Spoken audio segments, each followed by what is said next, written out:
are good, and your mercies endureth forever. She just got back from Afghanistan.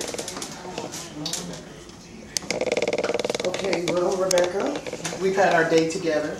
Pedicures, manicures, we did the girl thing. But I am so happy to see you be a beautiful, beautiful young lady. I had no doubt because I knew your mother and father would steer you that way.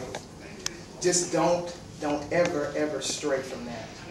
Remember your roots. I decided to give you an anchor for two reasons. One, an anchor is my rank in the Navy. I'm a chief, a Navy chief, and we wear anchors. I'm a senior chief. I wear an anchor with a star on it.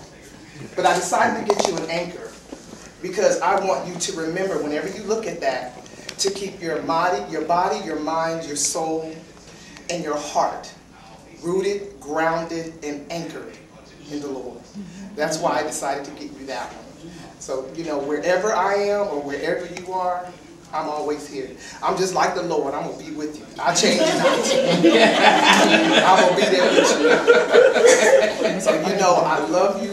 You know, like Grandma said, you're our first niece. You're our first girlie in the you know, grandkids sector. And I just love you to death. And anything you need from me, I'm never that far away that I won't come running if you need me. So TT's always here. I love you and happy birthday. For you are good, and your mercies endure